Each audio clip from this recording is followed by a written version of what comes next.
캐나다에 간다고 할 땐 무척 설레었지만 막상 여기 도착해서는 우리나라로 돌아가고 싶었어요. 부모님 표정을 보니까 겁을 먹고 어쩔 줄 모르는 것 같더군요. 창밖을 보니 모든 게 너무나 다르고 낯설었어요.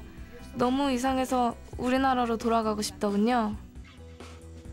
신경이 복잡했어요. 설레기도 하고 좋기도 하고 겁이 나기도 하고. 국내에 간다니까 좋았어요. 하지만 막상 여기 와서 보니까 모든 게 우리나라에서 들었던 것과는 전혀 다르더군요.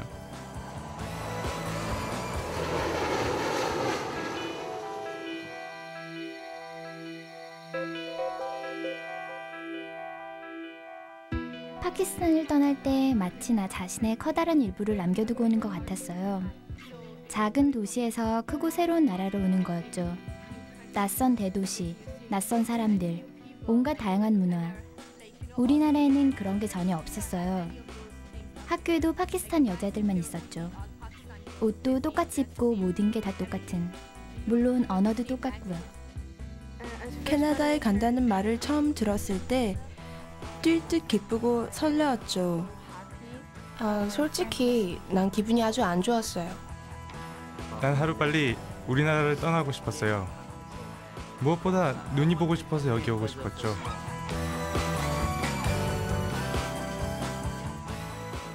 고향을 떠나고 싶진 않았지만 생전 가본 적이 없는 곳에 가는 거잖아요. 그렇게 멀리 여행해본 적도 없었고, 그래서 좋기도 했지만 그렇다 해도 영원히 고향을 떠나는 거고 친구들과 헤어지기 싫었어요. 함께 자란 친구들, 학교. 그래서 별로 여기 오고 싶진 않았지만 어쩌겠어요. 부모님을 따라갈 수밖에요. 당연히 설레었죠. 처음 가보는 곳이니까요. 새로운 세계예요. 그땐 정말 마음감이 교차했어요. 친척들을 남겨두고 떠나는데 다들 눈물을 흘리고 나도 눈물이 나고 차마 발이 안 떨어지지만 그게 삶이잖아요. 어쩔 수 없죠.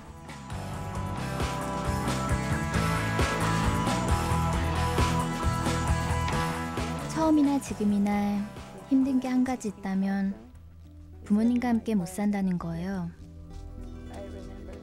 고향에서는 집에 가면 항상 어머니가 집에 있었지만 지금은 집에 가도 아무도 없어요.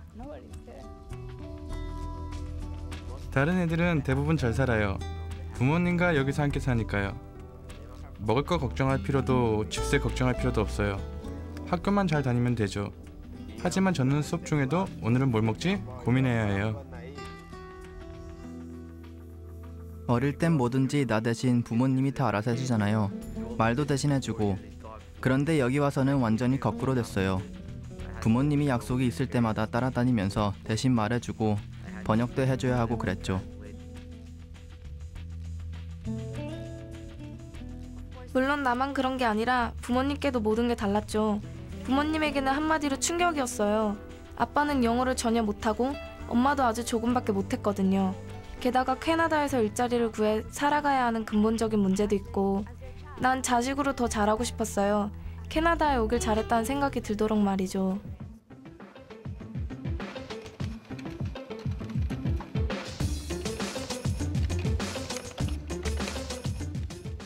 처음 학교 간 날이 생각나요. 락커가 다 똑같이 생겨서 내 락커가 어떤 건지 찾을 수가 없었죠. 내 락커가 어디 있는지 몰라서 맨날 지각했어요. 나중엔 찾기 쉽게 하려고 표시를 붙여놨죠. 첫 수업 시간에 선생님이 내 성을 써보라고 했는데 못 썼어요. 영어로 어떻게 쓰는지 몰라서요. 시간표를 들고 헤매다가 겨우 교실 번호를 발견하고 수업에 늦게 들어가곤 했죠. 어떤 선생님은 좋아 첫날이니까 봐주지만 하시더군요. 일주일은 그렇게 봐줬어요.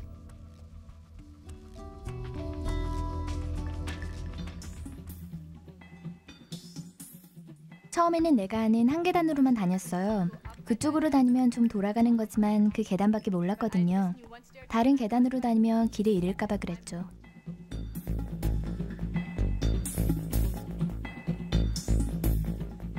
우리나라에서는 하루 종일 한 교실에서 공부했어요. 선생님들이 교실을 옮겨 다니고 우리는 그럴 필요가 없었죠. 하지만 여기선 수업이 끝날 때마다 다른 교실로 찾아가야 해요.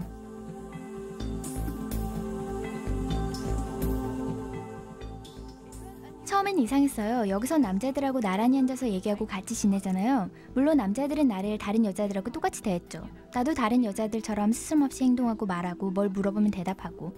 하지만 난 제가 왜 나한테 말을 걸지? 라고 생각하곤 했어요.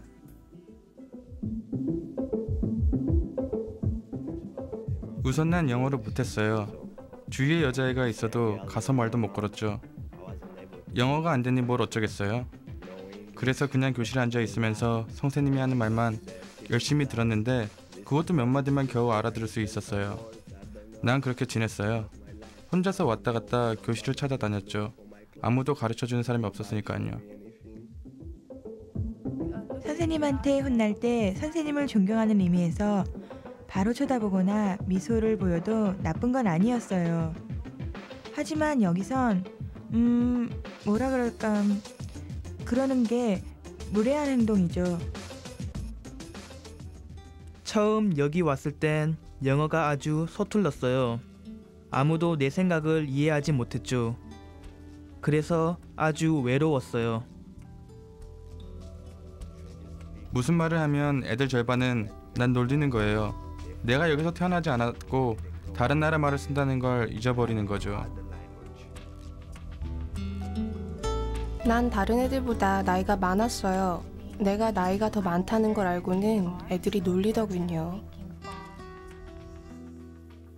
처음 몇 주 동안은 무슨 말인지 알아들을 수가 없어서 학교 생활이 너무너무 힘들었어요. 하지만 어떤 선생님들은 알아듣기 쉽게 설명해 주셨죠. 교사한테도 힘든 일이지만 또 한편으로는 재밌는 일이라고 생각합니다. 학생과 그 부모가 새로운 환경에 대해 많은 걸 배워야 하듯이 교사도 그 학생과 가족들을 통해서 색다른 문화를 배워가야 하니까요. 학생의 학교 생활에 관련된 사람들이 각자 나름대로 뭔가를 배울 수 있는 흥미롭고 좋은 기회라 하겠습니다.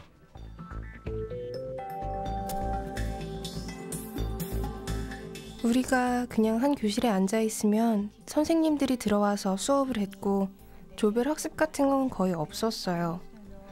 하지만 여기선 조별 학습과 발표가 가장 중요해요. 무슨 내용인지 알지도 못하면서 무조건 외워야만 했어요. 내 생각을 표현하는 것도 힘들었죠. 하지만 캐나다에서는 결과보다는 과정을 더 중요하게 생각합니다.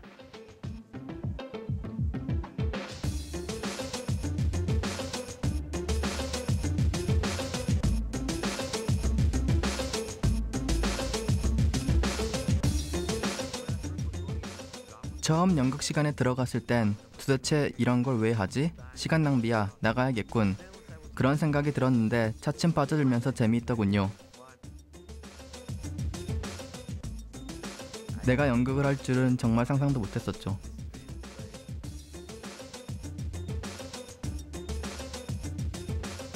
처음 여기 왔을 때 여긴 참 자유롭다고 생각했어요.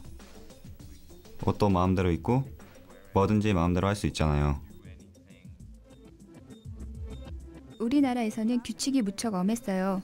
예를 들어 선생님이 일단 교실에 들어오면 의자에서 일어날 수도 없었어요.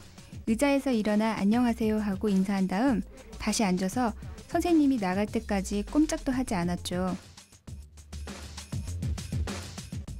우리나라에서도 학교에 다녔는데 여기나 거기나 규칙이 똑같아요. 선생님에게 공손 내라, 수업에 빠지지 마라, 선생님이 뭘 물으면 공손하게 대답해라, 존중을 받으려면 다른 사람을 존중해라 등등. 우리가 지켜야 할 규칙들과 행동 방식들이 다른 나라나 사회와 다를 수 있기 때문에 뭘 하면 되고 뭘 하면 안 되는지 그런 규칙들에 적응하는 데에는 시간이 좀 걸리게 마련입니다. 그리고 모두가 그런 규칙들을 이해하도록 하는 게 학교가 해야 할 일 중 하나라 하겠습니다.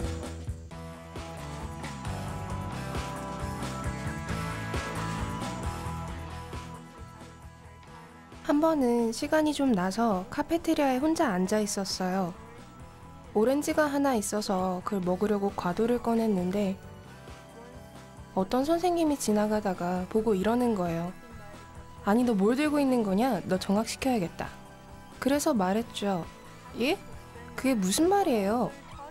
처음에는 정학이 뭔지 몰랐어요. 우리나라에는 정학 같은 게 없거든요.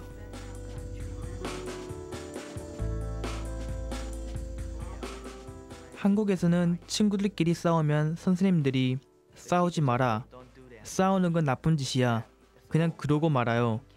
하지만 캐나다에서는 아주 심각한 문제가 되죠. 처음 왔을 땐 난 이걸 모르고 싸웠어요. 애들이 교장을 부르더군요. 깜짝 놀랐죠. 아니 뭐냐 이게. 결국 난 정학당했고 정말 당황했어요. 그런 일이 생기면 시초에 곧바로 학교에 보고해야 합니다. 학교에서 누가 자꾸 괴롭히면 학교에 알려야죠.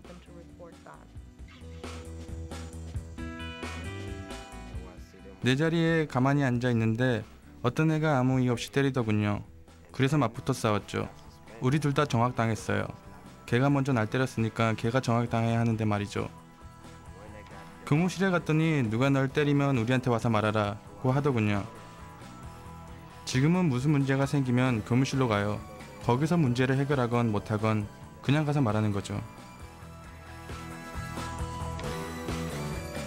싸움이 나서 조사해보면 대개의 경우 서로 욕을 하거나 괴롭히는 게 그 발단입니다.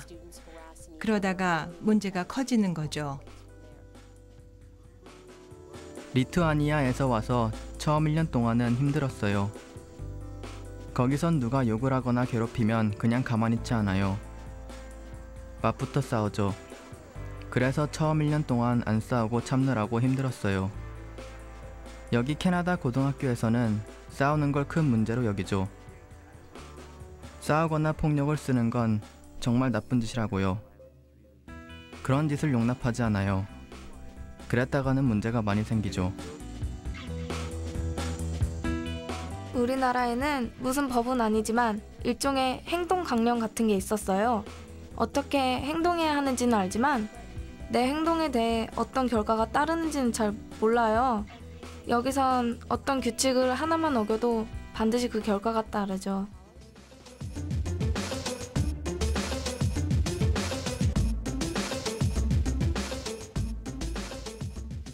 대부분의 애들이 도움을 청하는 걸 꺼려요.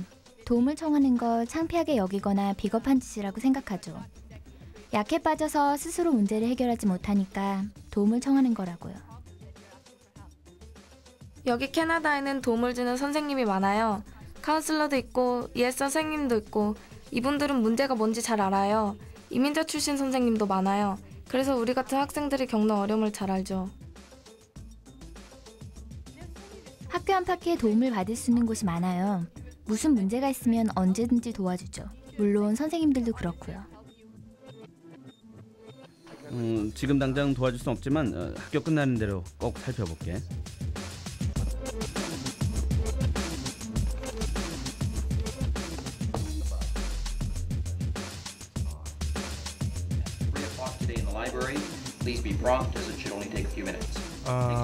안내방송 있을 땐 잘 들어야 해요. 무슨 말인지 잘 모르겠으면 옆 사람이나 그부한테 물어봐요. 교무실에 가서 물어봐도 되고요. 캐나다에 처음 와서 맨 먼저 할 일은 최대한 빨리 상담실에 가서 학교 시스템이 어떻게 되는지 알아보는 거예요. 다른 나라와 전혀 다른 경우가 많기 때문에 학교 시스템이 어떻게 돌아가는지 빨리 파악하지 않으면 졸업을 하는데 지장을 가져올 수도 있거든요.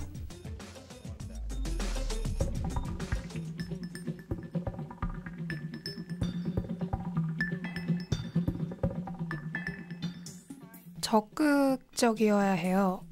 내가 보기엔 그게 가장 중요한 것 같아요. 우리 모든 학생들에게 가해 활동에 열심히 참여하러 가지만 특히 캐나다에 처음 온 학생들에게 더 그래요. 그래야 학교 생활에 잘 적응할 수 있으니까요. 여러 가지 클럽이나 스포츠팀에 가입하면 영어도 빨리 늘고 자신감을 갖게 돼요.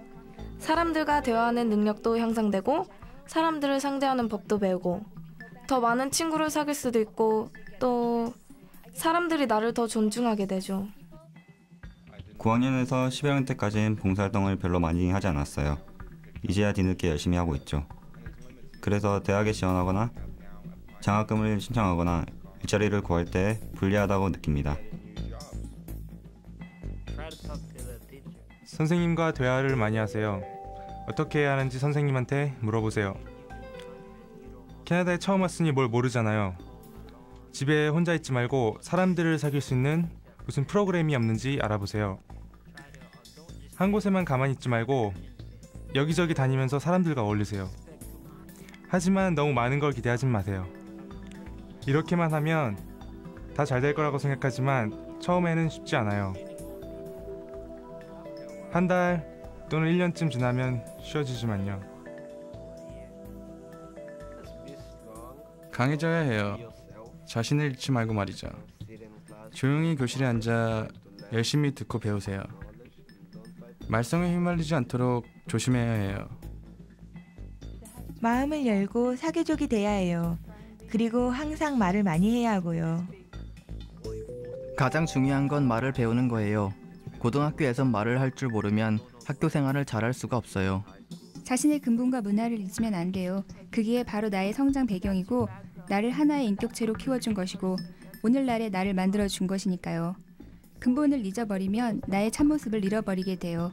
다른 사람이 원하는 내 모습이 되죠. 한 가지 더, 친구를 많이 사귀세요. 친구가 많을수록 학교 생활에 적응하기가 쉬워요. 고등학교 생활은 또 재미있게 보내야 하니까요. 12학년이 될 때까지는요.